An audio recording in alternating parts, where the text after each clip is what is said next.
En estos días hay varios puntos que están coincidiendo y que definirán sin duda la política internacional, la política mundial, la política sobre todo de Estados Unidos, de la OTAN, de Europa, de la Unión Europea.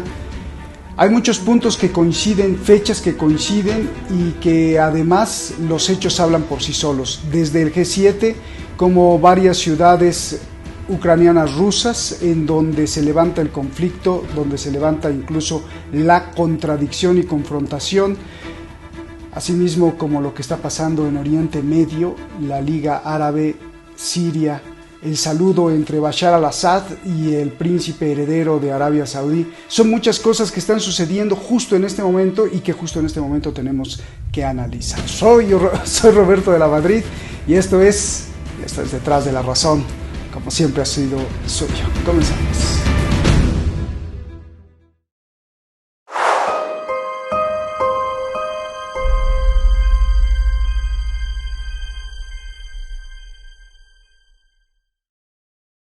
Muchísimas gracias al equipo de Detrás de la Razón, muchísimas gracias a usted por estar siempre en estos espacios defendiendo pues la libertad, porque sabe que en los comentarios del programa pues tenemos de todo y un servidor como todos los analistas que participan aquí también aprendemos de sus críticas o del complemento que hacen a través de los comentarios. Hay mucha gente que está de acuerdo, hay mucha gente que no está de acuerdo y entre todos ellos pues hacemos una comunidad que incrementa la conciencia. Está con nosotros el día de hoy Eduardo Luque que siempre nos tiene al día y al tanto, que nos toca la campana siempre. Gracias, Eduardo, por pues decirnos, indicarnos, este es el punto medular, hay que hablar de esto, hay que ir por aquí.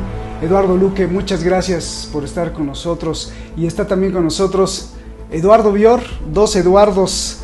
Eduardo Bior, un gran intelectual que siempre pues le agradezco que además de participar en el programa pues esté dirigiendo siempre a muchos intelectuales que incluso gracias a él yo conozco. Gracias por estar allá en el Cono Sur con muchos estudios en Alemania, doctor. Gracias, Eduardo Bior. Y bueno, pues tenemos un tema muy interesante que va más allá de la coyuntura. Eduardo Luque, comienzo contigo. Hay una conjunción de hechos, caída de Artemok, reunión del G7, reunión de los países de Asia Central, China y Rusia. Venos poniendo la carta, por favor. Sí, aunque pudiera parecer que esto es una especie de constelación de planetas que se han juntado todos en la misma dirección, en el mismo momento, no es cierto. Es decir, todo lo que está pasando en este momento, hay un conjunto de acciones en el escenario internacional que no son fruto del azar, que son buscados. Por ejemplo, la caída de Artemox en manos del grupo Wagner coincide, día 20 de mayo, coincide con la caída hace un año de Mariupol también en manos de las fuerzas rusas de la República Democrática de Donbass y de los milicianos de Lugansk. Es decir, en este mismo momento, el momento que cae Bakhmut, está reunido el G7 y el G7 hace un análisis de la situación. Ya sabían todos que Bakhmut tenía las horas contadas y se hace coincidir la caída militar de esta ciudad con la reunión del G7, que como sabemos son los países que están incitando, apoyando y armando la guerra. Al mismo tiempo, prácticamente día por día, hay una cumbre importantísima de países de Asia Central, donde está también Putin, donde está Rusia y efectivamente China, que tiene una importancia trascendente, puesto que se establecen nuevas líneas de comunicación y de intercambio energético vitales para mantener el flujo energético en la zona. Y al mismo tiempo, prácticamente en los mismos días, vemos como la Liga Árabe recibe alborozada, después de 12 años de haberle hecho la guerra a Siria, vemos como el presidente sirio, al-Assad, se estrecha los brazos y se besa con su archienemigo, porque estamos hablando de su archienemigo. Pensemos que Mohammed bin Salman, el líder de Arabia Saudita, ha intentado asesinar en varias ocasiones al presidente sirio. Vemos cómo se estrechan las manos, como si realmente fueran amigos de toda la vida, cuando hasta hace 2 días uno, especialmente Arabia Saudita, pretendía asesinar al presidente sirio. Así que estamos viendo como una concatenación de actos que no son fruto del azar, sino que marcan un cambio importantísimo en las relaciones internacionales. Presto atención un momentito al tema de la Liga Árabe y vemos como el gran perdedor de esta foto es precisamente Estados Unidos y el régimen de Israel, que habían intentado aislar militar y políticamente a Siria y doblegarla, ¿no? Y vemos como, a pesar de los pesares para Estados Unidos, Occidente e Israel, al-Assad ha conseguido sobreponerse a la guerra, ganar la guerra. En este momento es el gran ganador de esta guerra y, como consecuencia, se le recibe con los brazos abiertos en la Liga Árabe, que nuevamente pone como objetivo la defensa de Palestina, cosa que no había hecho en estos años que Siria no había estado prácticamente presente en la Liga Árabe. Así que son momentos claves en la historia que van a marcar un antes y un después. Y un último apunte. En G7, la reunión de los países más industrializados, eso dicen ellos, más importantes económicamente, eso es lo que dicen, los números ya no dan esas referencias, han decidido dar un salto de escalada en la guerra en Ucrania. Ahora ya no hablamos de los Leopard, no, hablamos de que se van a dotar a las fuerzas ucranianas con armas capaces de atacar directamente a Rusia, lo cual da otro salto espectacular en la guerra a la vista de lo que está pasando y de los enormes derrotas, una detrás de otra, que está sufriendo Occidente en Ucrania. Así que, de momento, esto es una visión de lo que está pasando en este momento. Gracias, Eduardo. Pues ya pusiste ahí todas las cartas sobre la mesa, que eso me gusta mucho porque nos explicas perfectamente. Ya te haremos 2-3 preguntas más puntuales y vamos directo con Eduardo Bior. Eduardo, a ver, el mensaje de Rusia es muy claro, el mensaje de Rusia contra Occidente o hacia Occidente es muy claro. Rusia no va a perder la guerra, e incluso esto dicho por nuestro Eduardo Luque. Eduardo Bior, digo porque en el mensaje que nos enviaste, Eduardo Luque, pues nos pusiste este punto que me parece muy importante. Te lo pregunto a ti, Eduardo Bior. El mensaje de Rusia a Occidente es claro: Rusia no va a perder la guerra. Pero el mensaje de Occidente para Rusia también podría ser muy claro, porque preguntaba justamente ayer yo en un programa que ¿por qué en Hiroshima se hace el G7? ¿Es hipocresía o es un mensaje también muy claro de decir podemos aventar las bombas atómicas sin dudar? ¿Qué ves tú en esta coyuntura y en esta concatenación de hechos que está diciendo Eduardo Luque? Eduardo Bior, te escuchamos. Para complementar, digamos, la brillante descripción de mi colega, yo lo que quiero puntualizar 2 cosas. Perdón. En primer lugar, esta guerra ya tiene un derrotado claro, que es Europa, particularmente Alemania y Francia. Es decir, que han sido destruidas, están siendo desindustrializadas, y están entrando en una crisis que va a tener una larga duración. Ese es el primer elemento para señalar, ahí Estados Unidos se ha afirmado, se ha consolidado. Yo creo que en este momento Estados Unidos todavía no ha encontrado la armonización de una estrategia de contención hacia el bloque euroasiático. Es decir, han cambiado justamente en coincidencia con la caída de Artemovsk, es decir, esta ciudad por la cual se luchó durante 224 días. Es una cosa de loco si uno lo piensa, porque además ni la importancia económica ni la importancia estratégica del punto lo justificaban, pero Zelensky siguió mandando tropas para que en este caso la compañía Wagner, es decir, lo fuera destrozando, ¿no? Por casualidad se habla de ese punto como la moledora de carne, ¿no? Así es, una cosa espantosa. Yo creo que Estados Unidos tiene claro, primero, prolongar la guerra. Segundo, que la guerra no se va a definir en los meses venideros. Tercero, que no quiere ningún tipo de negociación con Rusia.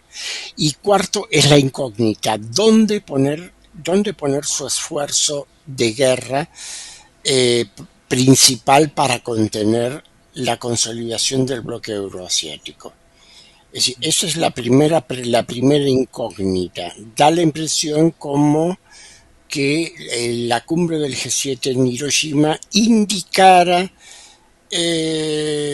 una inclinación hacia la posición de aquellos dentro del gobierno norteamericano que están diciendo: dejemos Ucrania, que no la vamos a poder ganar nunca, paremos a China, que es la principal, vamos a concentrarnos en Taiwán. Podría ser, todavía los datos no lo confirman. Eso es el primer elemento, la primera gran incógnita. La segunda incógnita es de qué modo van a paliar el riesgo de cesación de pagos del Estado norteamericano. Sabemos por experiencia que este circo entre demócratas y republicanos se va a terminar con alguna negociación. Generalmente en años anteriores se terminó con: bueno, yo te doy una baja de impuestos en esto, tú me das tantos subsidios para hacer tal cosa. Mi primera pregunta es: ¿en la mesa de negociación está también el presupuesto militar? Y si es así, ¿qué parte del presupuesto militar? Por estas preguntas para mí es estratégicamente muy importante, porque que aumenten los contingentes de tropas es una cosa, pero que inviertan más en armas estratégicas indica una estrategia ofensiva, y la opción por una estrategia ofensiva y de ataque al bloqueo euroasiático. Es decir, es una segunda incógnita. La tercera incógnita se refiere a nuestro continente. Es decir, se están produciendo movimientos en el continente que están directamente relacionados con la confrontación entre los dos bloques, entre el bloque atlántico y el bloque euroasiático. Es decir, en primer lugar, las negociaciones que está llevando en este momento el gobierno argentino con el Fondo Monetario Internacional para cambiar los términos del acuerdo leonino que se firmó en 2018 y que fue ratificado hace poco más de un año por el gobierno de Alberto Fernández. Es decir, ese acuerdo en las condiciones actuales es impagables, porque el año que viene, entre los pagos al Fondo Monetario y pagos de deuda a fondos financieros privados, Argentina tendría que onerar 25.000 millones de dólares que ningún país puede pagar en un solo año. Brasil está haciendo un esfuerzo gigantesco para ayudar a Argentina en esto, pero es un indicio lo que resuelva el Fondo Monetario. En este momento los técnicos del fondo están muy duros y los técnicos del fondo, como sabemos, son los permanentes, son los que no responden a una coyuntura política, pero responden a grandes tendencias políticas. En este caso, fundamentalmente las tendencias que vienen del Departamento de Finanzas, del Departamento del Tesoro del gobierno norteamericano. Esa va a ser un indicio de cómo piensan proceder con los países de América Latina que para ellos están en situación de riesgo porque China sigue avanzando sobre la región y Estados Unidos está tratando de frenarla, pero no tiene con qué. Lo único que tiene es la fuerza bruta, es decir, la fuerza militar, de inteligencia, comunicacional, pero no tiene lo que ofrecer económicamente a América Latina. En relación a esto, hay en la agenda internacional hay una fecha muy importante que es a fin de esta semana se reúne en Shanghái la conferencia de ministros de Economía y Finanzas de BRICS y asociados, donde también está invitado el ministro argentino. Como se sabe, Argentina es uno de los candidatos a incorporarse al BRICS, también, así como la República Islámica de Irán, como Egipto, como Arabia Saudita. Hay una cantidad la lista de candidatos ha ido creciendo a lo largo de las últimas semanas. Creo que en este momento son cerca de 20 que quieren incorporarse al BRICS. Oye, Eduardo, ahí te detengo. Vimos a Narendra Modi Bien. y a Lula, vimos a Modi y a Lula, o sea, los dos de los principales del BRICS, ahí de invitados especiales y aceptaron ir al G7. Eso me pareció muy curioso, ¿no? No es para nada curioso. Es decir, hay que entender, cuidado, aquí hay que entender una cosa, Roberto, que me parece muy importante. Una cosa es la estrategia de Rusia, que se ve directamente afectada, vitalmente afectada, por la estrategia belicista de Occidente, y se defiende cerrando filas y respondiendo militarmente. Okay. Otra cosa es la estrategia china. La Mm, estrategia china es China, a China esta guerra no le viene bien. Lo mismo que a nadie, a ninguno de los países del sur global nos viene bien esta guerra.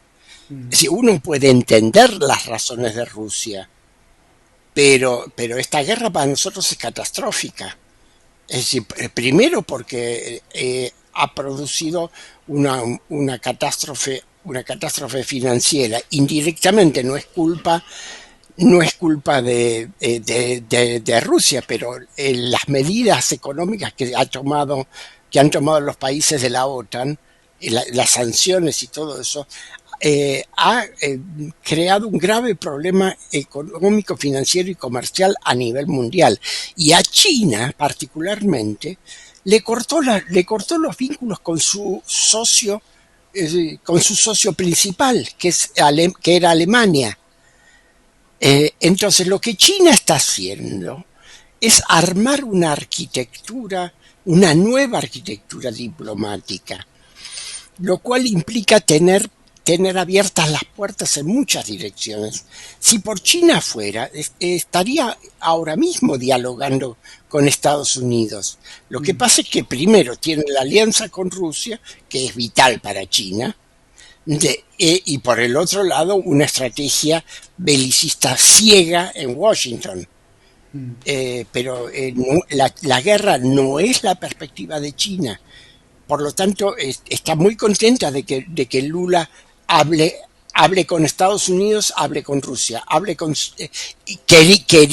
Lula quería hablar con Zelensky y fue Zelensky el que lo dejó plantado. anda. Entonces, Y lo estaban hay que manejando tener al en cuenta revés, ¿eh? Lo estaban manejando al revés, que Zelensky no, que Lula le dio la espalda a Zelensky. Lo manejaron así los medios, ojo, cuidado. Sí, claro, por supuesto.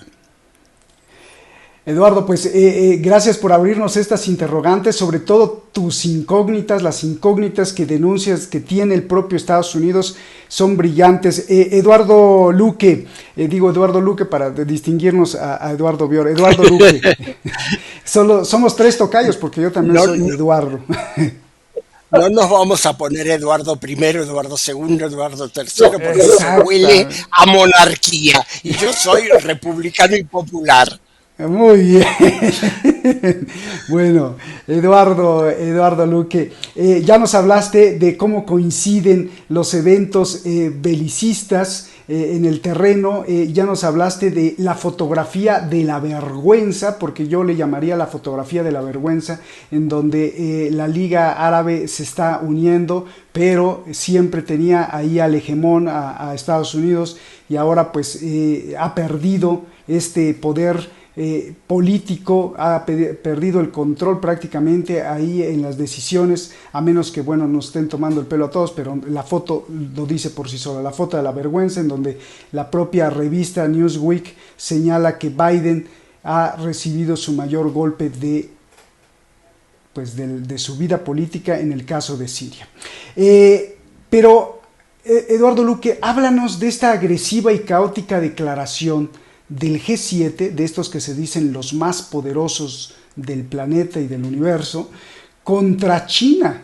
Porque si bien, incluso a la hora de hacer la declaración allá en Hiroshima, que me faltó eso, Eduardo, ¿por qué en Hiroshima? ¿Por qué escogieron ese Hiroshima como si fuera un mensaje o nada más fue al azar? Ya me lo darás, Eduardo Bior. Pero, Eduardo Luque, ni siquiera fueron tan fuertes. Breve interrupción, sí. Tu sospecha, comparto tu sospecha. Se pusieron en Hiroshima para decirle, ya vieron. Podemos hacerlo de vuelta. Sí, listo. Sí. Tremendo, ¿no? Y luego le ponen florecitas a los muertos, qué desgracia. Eduardo Luque, la agresiva y caótica declaración del G7 contra China, ¿qué señala para ti? Que la brújula se les perdió, que viven en universos paralelos, y qué señala para ti como analista para el futuro, para lo que se nos viene encima, por favor, Eduardo Luque. Lo que señala es una cosa que estamos escribiendo estos días para algunas revistas, ¿no? Parece como si los políticos europeos, nuestros líderes, entre comillas, vivieran efectivamente, como tú dices, Roberto, en universos paralelos. Tienen muy poca interés por lo que piensan sus sociedades y muy poco inteligencia para entender lo que puede provocar sus acciones, ¿no? Y apunto solo un detalle.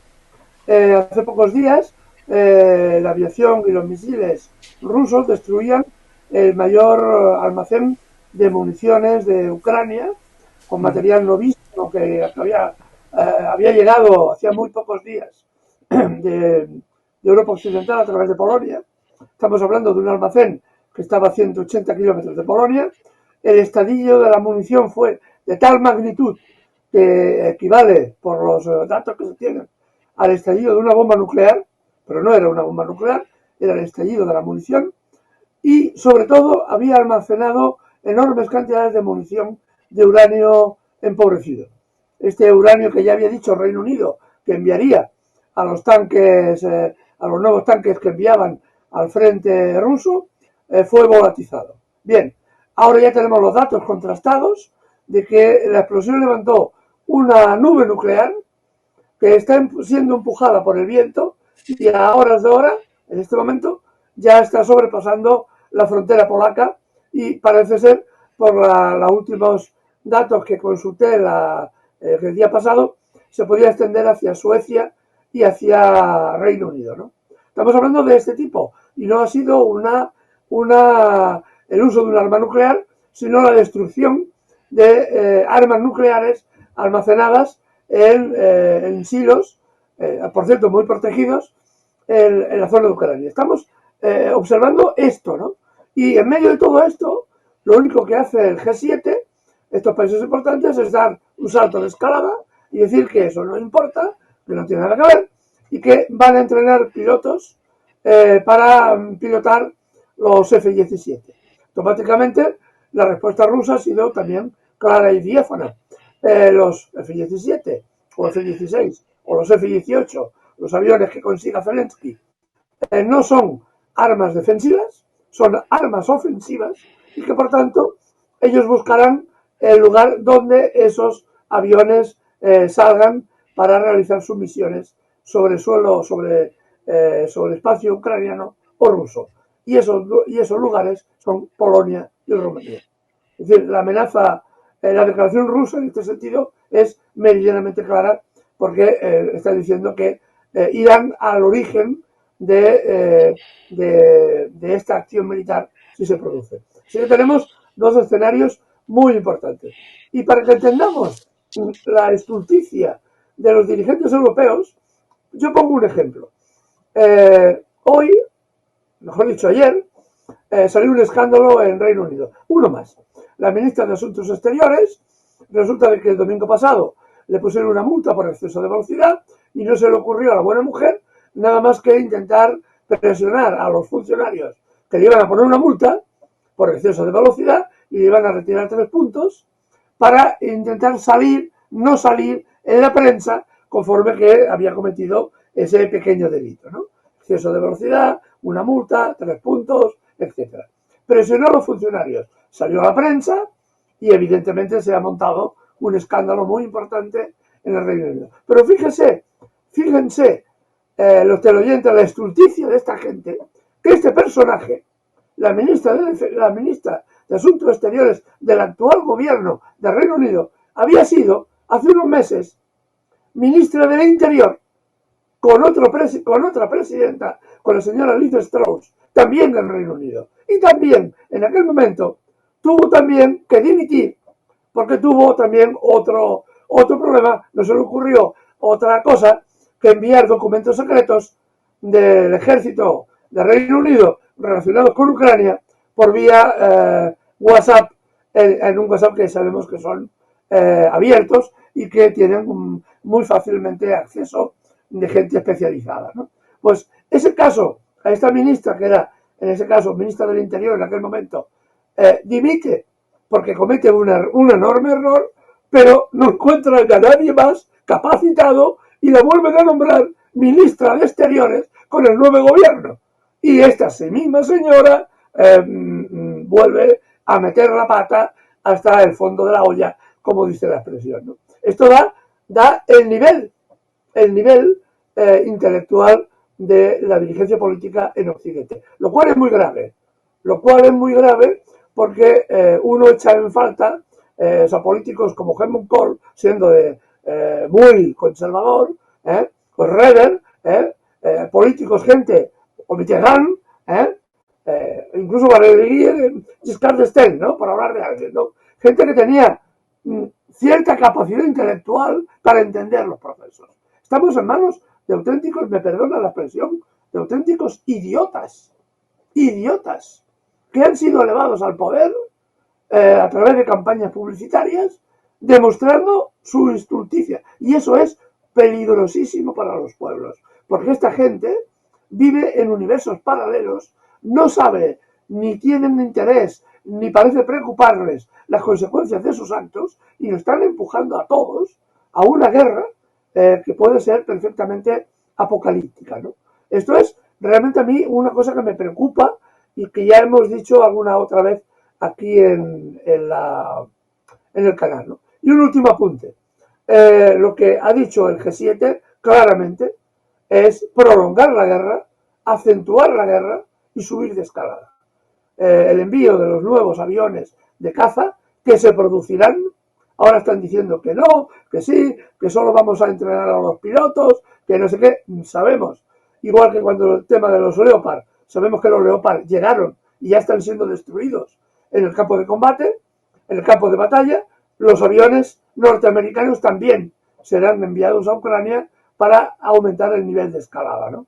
Así que tenemos de verdad una situación realmente complicada. Caray, ¿de dónde sacas tantos datos? Oye, nos sorprendes ahí denunciando la estupidez. Regreso contigo para hablar un poco de la estupidez de los verdes, que eran muy verdes y ahora parece ser que son rojos llenos de sangre.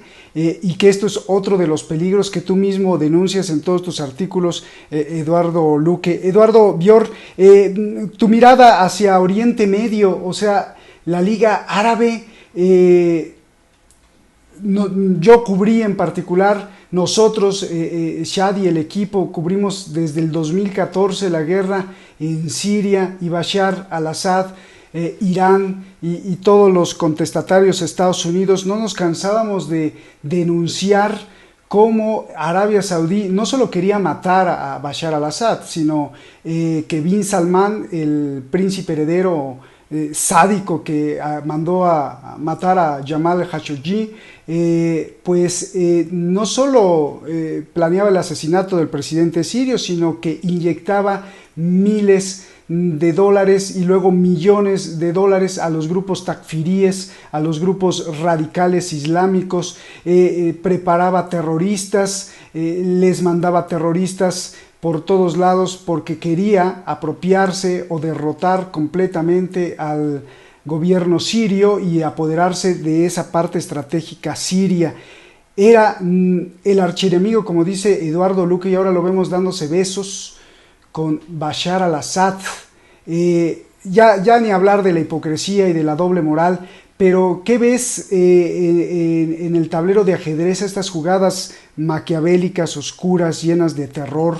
¿Qué ves con los problemas que está viviendo Israel en este momento, como si fuera la preparación de una guerra civil interna? ¿Qué ves en cómo se cuece la cuestión palestina, de treguas y de misiles, y cómo se configura todo esto, o cómo entender todo esto en relación con estas dos cumbres, ¿no? El G7 y la cumbre, pues, de los países de Asia que están mirando, pero sobre todo lo que pasa en la Liga Árabe? ¿Cuáles son tus análisis, Eduardo? Bueno, el especialista eres tú, porque has vivido bastante ahí en Asia Occidental. Yo ya no hablo de Oriente Medio, porque tiene una connotación muy colonial. Claro. Pero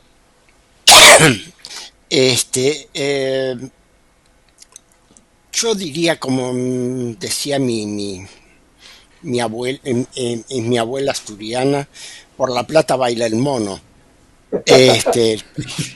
Recordando a los antiguos organilleros que andaban por los barrios con un monito. Entonces uno le ponía una moneda y al monito empezaba a saltar. Bien. Es decir, esto se llama petróleo, se llama gas, y relacionado con petróleo y gas se llama ferrocarriles transasiáticos, se llama puertos de salida del nuevo camino de la sede y la franja y la ruta, se llama una arquitectura financiera y monetaria amable, donde los fondos sauditas no estén, es decir, tengan un puerto más tranquilo que lo que son hoy en día Nueva York y Londres. Porque ni para ellos son puertos tranquilos en este momento. Es un mar infestado de tiburones, y no les da ninguna seguridad. Es decir, yo creo que es la opción de Mohammed bin Salman es la opción de la modernización. Él es muy consciente que en un país que ya ha pasado los 30 millones de habitantes, con una población fundamentalmente joven, es necesario crear trabajo, y ese trabajo no se va a crear con la extracción y refinación de petróleo y su exportación. Si se acabó el modelo enclave para Arabia Saudita. Ahora, para hacer cualquier medida de desarrollo económico necesita dos cosas. Necesita un entorno de paz en la región y necesita la incorporación de tecnología, sobre todo de capacitación de personal técnico e ingenieril y economistas para crear una nueva economía desde la nada. Es decir, él está inventando la economía saudita. Lo que antes eran 2 pozos de petróleo con un palacio real, ahora tiene que empezar a ser una economía productiva. Y para eso necesita tener buenas relaciones con todos los vecinos, porque por algún lado tienen que pasar los bienes. Es decir, por eso la relación con la recuperación del lazo con la República Islámica de Irán, por eso las negociaciones con Rusia, las negociaciones con China para comerciar en yuanes, etcétera. No quiere decir que esta gente se ha hecho buena gente. Siguen siendo los mismos criminales de siempre. Lo que pasa es que en el caso de Mohammed bin Salman es un criminal inteligente que quiere salvar el cuello. Entonces, eso por un lado. Por el otro lado, esto también incide sobre el conflicto israelo-palestino. Por justamente, tú mencionabas ese ida y vuelta, ¿no? Es decir, te pego 2 cachetadas, tú me devuelves con 2 cachetadas, pero ahí nos quedamos. Mm, ¿Por qué? ¿Por qué? Porque, por un lado, Netanyahu tiene muy claro que su enemigo hoy está en Washington. mm. Es decir, quien le ha organizado las manifestaciones, quien le ha organizado el alzamiento, tiene sede en Washington. Y él lo que quiere, es decir, él tiene un compromiso con esos sectores de ultraderecha, ultrarreligiosos, ultranacionalistas israelíes que le dan los votos para gobernar. Pero Netanyahu es muy consciente de la transición que vive Asia Occidental y la quiere pilotar. Es decir, entonces le da un poco a su ultraderecha, pero por el otro lado se recibe una ofensiva frontal del lado norteamericano. ¿Pero por qué es eso? ¿Es porque Estados Unidos está tan preocupado por el Estado de Derecho en Israel? No. Lo que le preocupa a Estados Unidos es el puerto chino en Haifa. Ujú, ujú.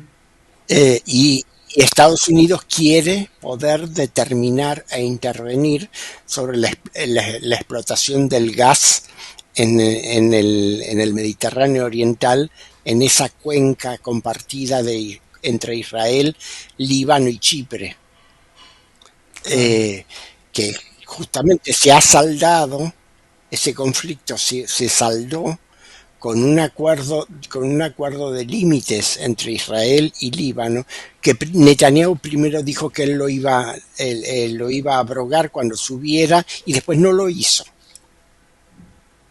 Es decir, lo mismo pasa por ejemplo, con los ejercicios militares de Hezbollah en la frontera israelí.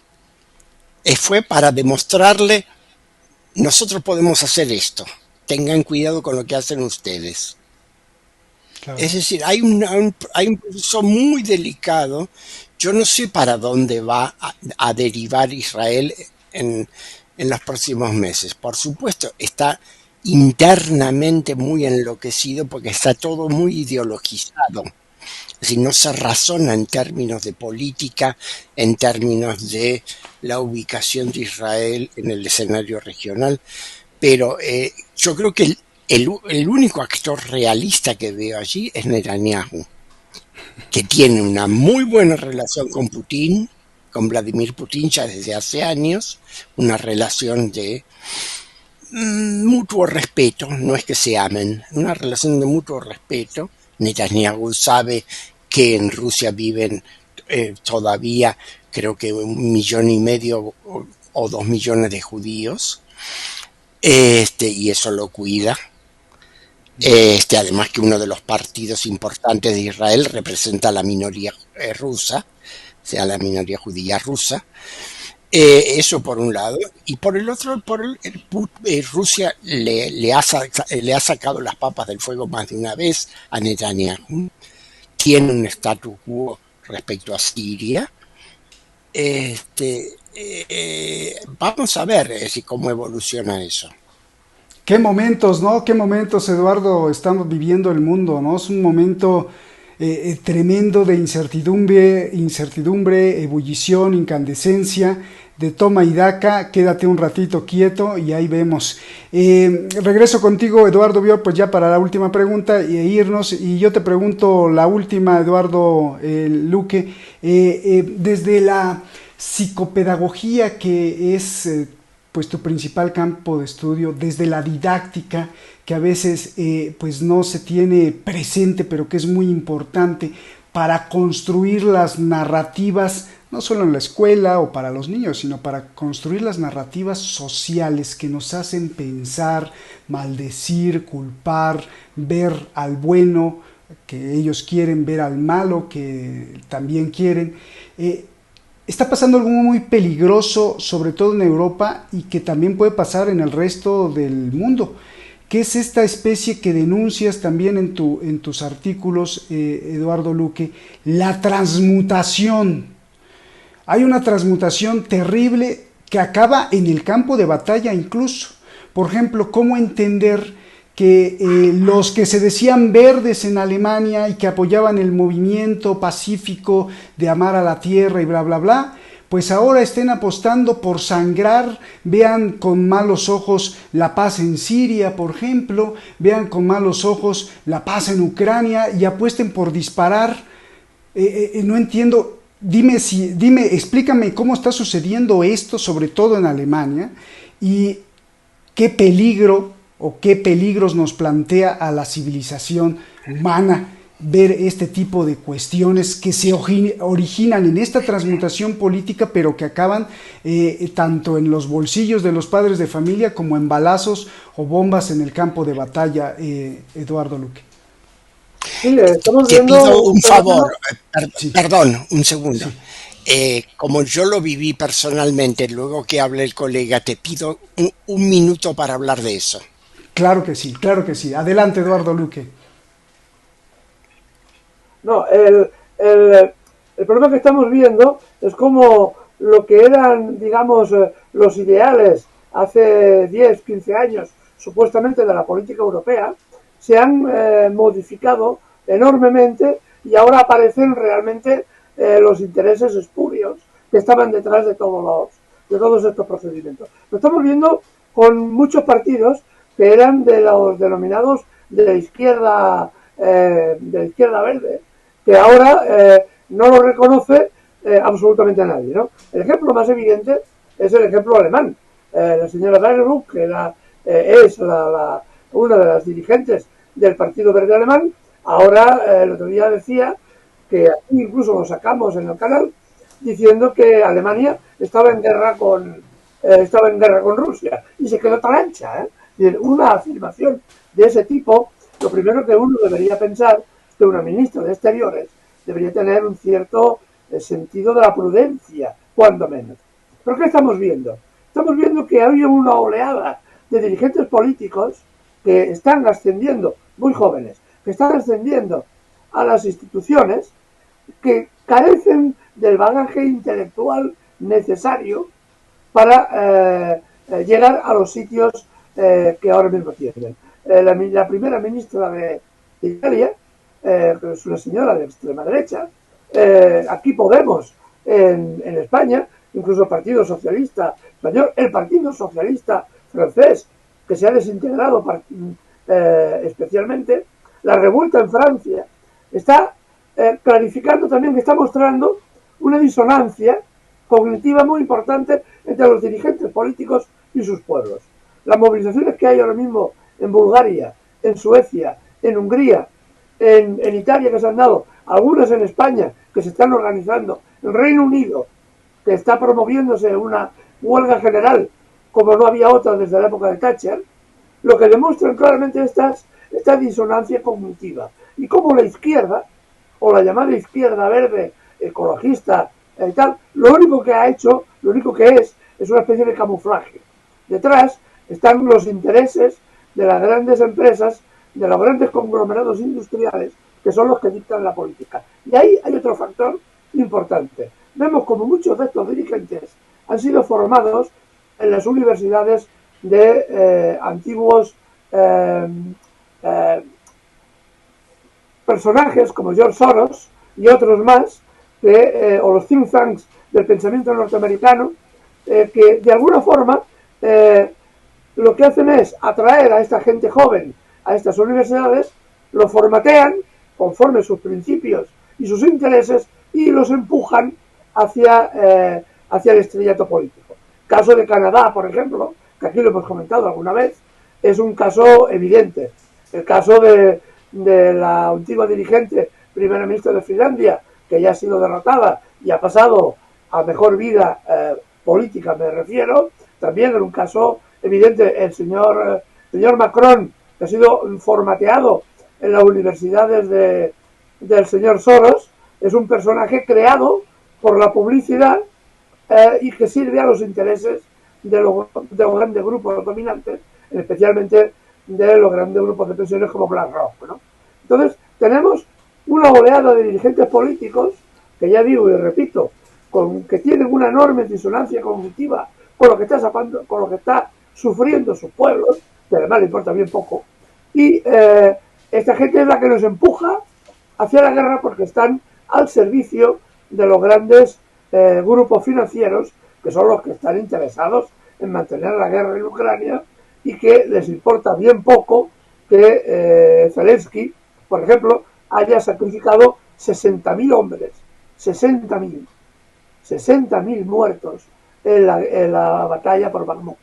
Esto es lo que ha costado al ejército ucraniano, cuando era una ciudad que tenía una relativa importancia estratégica, pero no desde luego a ese costo humano.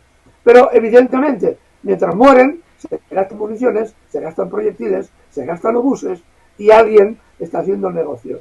Y una cosa apunto más, además de esta disonancia cognitiva, hay otro factor importante, que es la corrupción, la enorme corrupción que hay dentro de los dirigentes europeos. Ahora acaba de salir hace unas horas, que la Fiscalía belga acusa a la señora von der Leyen de graves cargos de corrupción por el tema de las vacunas pasadas, ¿no? Esto es un tema que tiene que resolver la Fiscalía belga, ¿no? Pero que apunta a un caso más de este tipo de personajes que escalan hasta el estrellato con un bagaje intelectual pobrísimo, con un bagaje de gestión política aún más pobre, ¿no?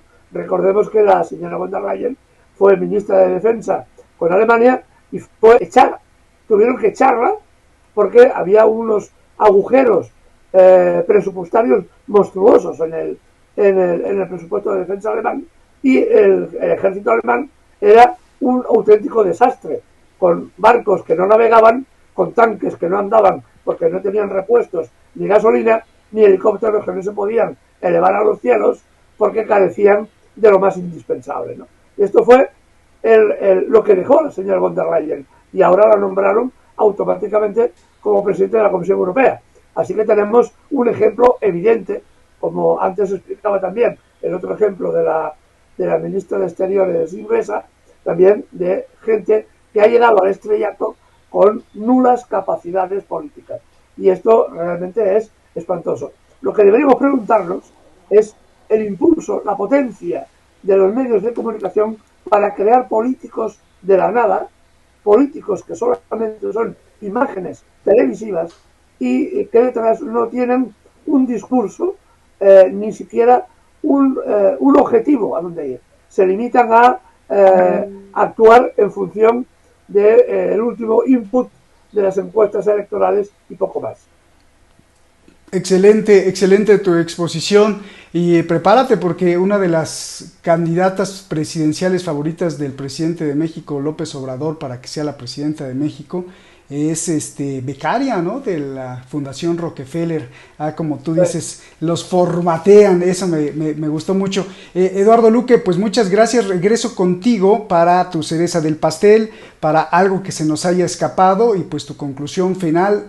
Déjame ir con Eduardo Bior. Eduardo Bior, dos cosas. Uno, justamente esta transmutación que creo puede ser demasiado peligrosa, no solo para la élite política, sino demasiado peligrosa para las corrientes, como llamamos aquí en México, de borregos o de ovejas o de acarreados, y que finalmente pues se decida ahí la mentalidad de los propios pueblos. Esta transmutación que tú viviste, decías que viviste y que te tocó ver en Alemania, y dos, ¿qué pasa con Erdogan? Porque por un lado autoriza la inclusión de un nuevo Estado miembro en la OTAN, por un lado le da golpes a Rusia, por el otro lado veo a Chavusoglu ahí con Lavrov, sonríe con Rusia, sigue en este ser amigo de todos e hipócrita de todos. Esto no creo que sea transmutación,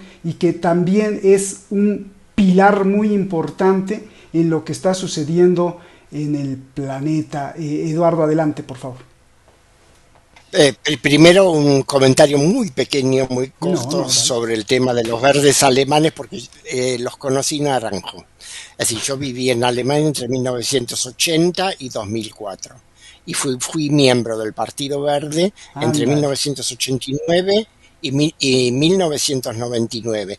Me fui cuando, apenas llegados al gobierno en la coalición con los socialdemócratas, avalaron la guerra contra Yugoslavia. Yo les hice mi comentario al irme fue: hay una cuestión por lo menos estética, no se puede atacar al mismo país 3 veces en menos de un siglo. Elíjanse otro.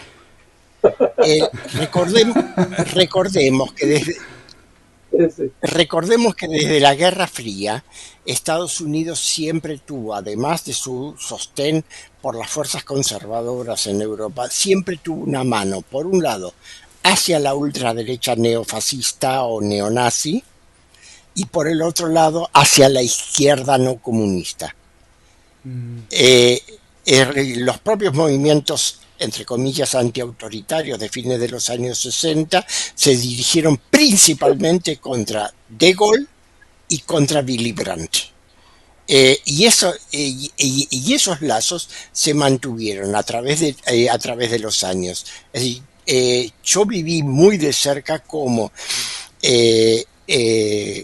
gente que aparecía en el movimiento ecológico como de superizquierda, en poco tiempo, apenas llegaba a cargos electivos, iba transmutándose en un, entre comillas, realista. Y así se iba adaptando sobre todo, a través de las banderas de derechos humanos, se iba adaptando a todo el discurso occidental. Habría mucho para hablar, pero no voy a excederme en esto. Y sigue siendo verde, Eduardo Bior sigue siendo verde. Sigues pensando que ahora, los verdes de ahora en Alemania piensan que el carbón es mucho mejor para no consumir gas ruso. Yo soy verde cuando se trata de los yacimientos de litio que absorben todo el agua de la alta montaña y no le dejan nada a las comunidades indígenas. Soy verde contra la soja transgénica, soy verde en defensa de ciudades limpias y no contaminadas. En eso soy verde. Pero bueno. Me preguntabas por el sultán. Sí. Creo que, digamos, es la imagen. Es decir, Erdogan, curiosamente, aunque viene, digamos, originariamente viene de la hermandad musulmana, Erdogan es el más kemalista de todos los gobernantes de Turquía en muchísimo tiempo. Es decir, la política del fundador de la República hace 100 años, Mustafa Kemal, de encontrarle a Turquía un lugar intermedio entre Oriente y Occidente, entre Rusia y Asia Occidental. Es muy difícil, sobre todo muy difícil por la pertenencia de Turquía a la OTAN, por más que Erdogan haya purgado las Fuerzas Armadas turcas radicalmente después del intento de golpe de Estado de 2016, siguen siendo fuerzas instaladas, adoctrinadas, incorporadas, armadas por la OTAN, y que por lo tanto es un peligro de vida o muerte para Erdogan mantenerlas controladas. También sigue estando la hermandad musulmana, de la cual él se separó, pero que sigue estando controlada por el servicio de contraespionaje británico, como siempre lo ha estado. Entonces, eso, digamos, para mí tiende a explicar los bandazos, es decir, por qué se va para un lado y se va para el otro. Él está tratando de encontrar un espacio para el desarrollo de Turquía. Él sabe que desde el punto de vista económico, el lugar de Turquía está en Asia Occidental. Se quiere meter en Libia, ahí va a tener problemas.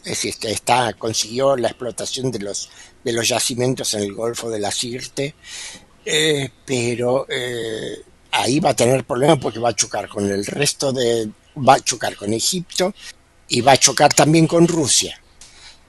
Así que no sé cómo va a evolucionar eso, pero por lo demás él sabe que su lugar económico es Asia Occidental. Me parece, más allá de las razones de justicia histórica, me parece positivísimo que se haya llegado a un acuerdo entre Armenia y Azerbaiyán. Espero que se termine la guerra en ese lugar, y eso para Turquía también es importante, porque que se pacifique el Cáucaso. Es decir, para Turquía es importante para mejorar su relación con Irán, y de ese modo abrirse la puerta hacia la vinculación con Asia Central y con China.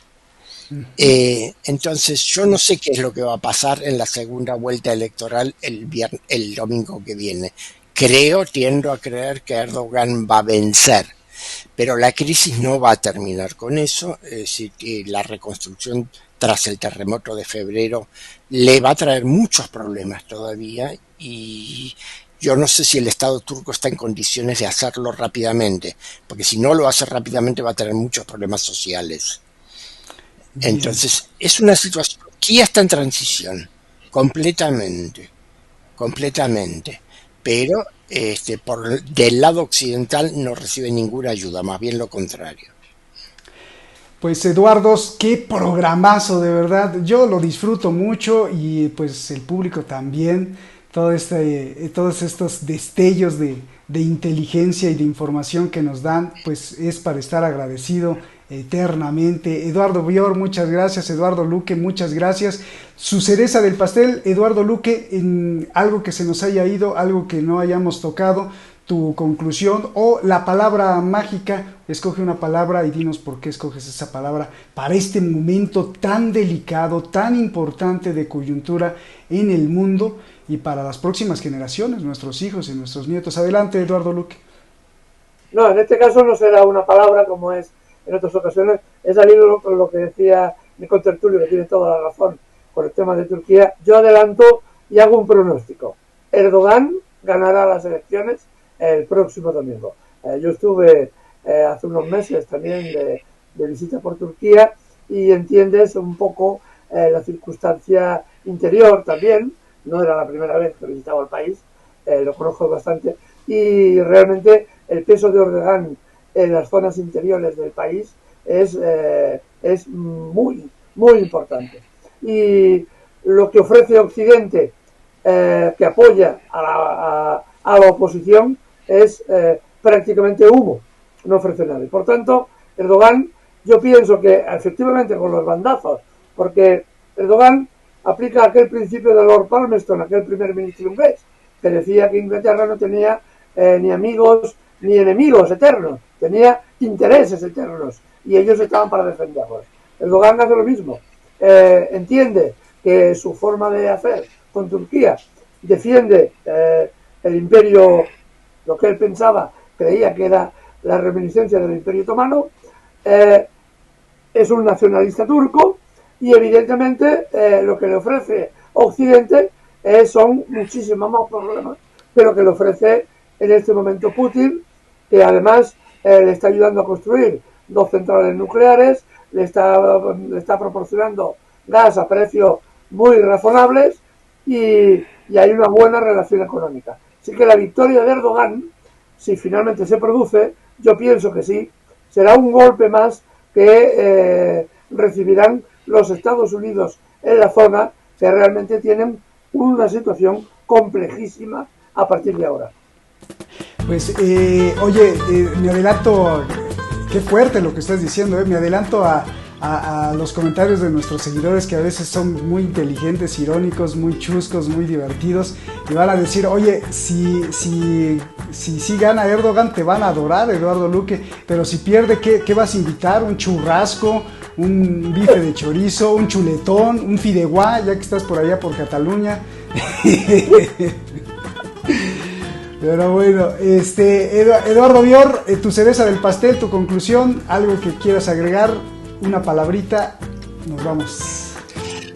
No, me estaba acordando de un refrán alemán que traducido sería la paciencia la prudencia es la madre de la porcelana. ¿Es para no aventarte la taza o qué cosa? Ten paciencia, no rompas las tazas, por favor. Es decir, estamos precisamente en meses de cambios vertiginosos.